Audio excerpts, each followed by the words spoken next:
Today, we're taking a deep dive into a crucial policy briefing. We're talking about millets, or Shree Anna, and how we can finally unlock the incredible potential of these greens for our nation's food security and climate resilience. Okay, let's get right to the heart of it. We're staring at what I like to call the millet paradox. On one hand, you've got this phenomenal crop. It's tough against climate change, it's dense with nutrition, and it's traditionally grown in our most vulnerable tribal and hilly regions.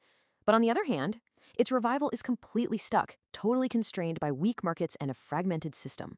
The potential is absolutely massive, but the reality is just falling flat. So, to really unpack this, our briefing is broken down into 5 clear sections. We'll kick things off by defining that central challenge. Then, we'll introduce the expert and the solution he's championing. After that, we'll see the model in action, look at the ecosystem that has to support it, and finally, land on some clear, actionable policy ideas. All right, let's start with Section 1, understanding the central challenge. You have to ask, why is such a critical crop facing this kind of a bottleneck?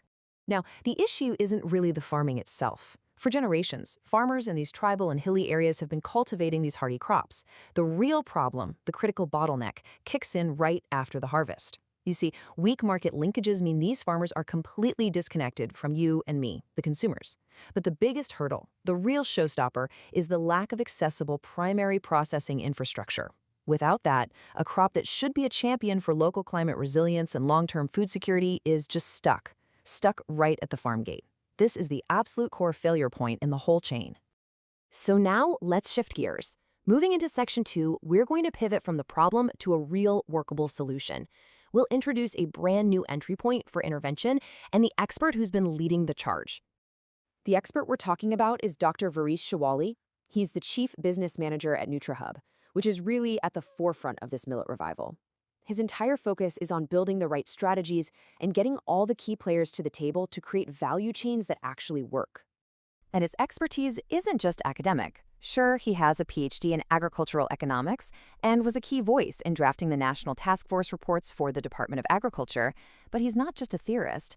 This is a guy who's on the ground actively building these value chains in 6 different state millet missions. He even played a role in the global millet hub proposal. This is the kind of hands-on, practical expertise that's shaping the solution. So what is this new entry point? It's decentralized processing. It's a simple idea, but it's incredibly powerful. Instead of making farmers rely on processing facilities that are miles away and hard to get to, you bring the primary processing right to the farm gate.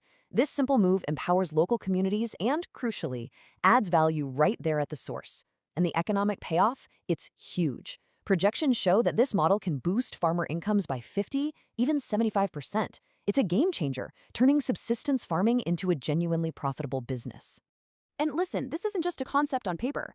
Let's get into Section 3 and see how this model actually works in the real world, moving from theory to on-the-ground action. The model is a really logical 4-step process. First, you have local production and aggregation. Step 2 is that all-important decentralized primary processing. Then, from there, step 3 is creating products people actually want to buy. Things like ready-to-cook mixes, baked goods, even breakfast cereals. And the final step, step 4, is linking these fantastic products to mainstream urban diets. That means getting them onto supermarket shelves, into corporate cafeterias, and public canteens. Think about a market like Kerala, for instance, where people are so health-conscious. The potential there is enormous for millet-based foods to become the go-to healthy option. And we know the model works because we've seen it. Just look at Telangana. They've been a real frontrunner, successfully building a comprehensive, state-level value chain for their millet mission, using this exact decentralized approach. And it's not a one-off success story. Maharashtra is another fantastic example of a state millet mission putting this value chain into practice and making it work. This really proves that the model is not only viable, but it's also replicable. You can adapt it to different states and different contexts. But of course, a model like this can't succeed on its own, in a vacuum. That brings us to Section 4, the supporting ecosystem.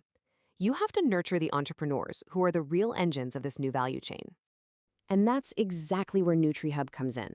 This quote says it all, really. It's the home to Shree Anna startups. It's a technology and business incubator, giving these new millet-focused businesses the support, the mentorship, and the resources they desperately need to get going and eventually to scale up. Nutrihub provides that high-level institutional support that makes the whole system click. They're advocating for better policies, they're engaging with everyone along the value chain, they're helping startups figure out their business strategy, and they're providing critical project management. Honestly, it's the backbone of this entire entrepreneurial ecosystem. Okay, this brings us to the final, and I'd argue the most critical part of this briefing. Section 5, Actionable Policy. Based on everything we've seen, here are 3 crystal clear recommendations that could be implemented right away. First things first, we have to tackle that main bottleneck head on. The number 1 policy action is to strategically invest in and subsidize decentralized primary processing units, and they have to be located specifically in the tribal and hilly regions where the millets are actually grown. This is the foundation. Everything else is built on this. Second, having the technology and infrastructure isn't enough. You need people, you need entrepreneurs. So the policy has to be to fund and support incubator programs, just like Nutrihub. This is how we foster a really robust ecosystem of Shree Anna startups, the very people who will drive innovation, create new products, and build this market. And finally, we have to guarantee demand. There's no point in making great products if no one buys them. The third policy action is to be proactive about creating those market linkages. This means integrating these nutritious, value-added millet foods into public nutrition programs and pushing for their adoption in our urban food systems. From the shelves in our supermarkets to corporate wellness programs, that's how you build a stable, high-value customer base. So it all comes down to this one question. We have a clear problem. We have a proven solution, and we have a model that boosts both the economic resilience of our farmers and the climate resilience of our entire food system. The only real question left for us as policymakers is this: how are we going to accelerate its adoption?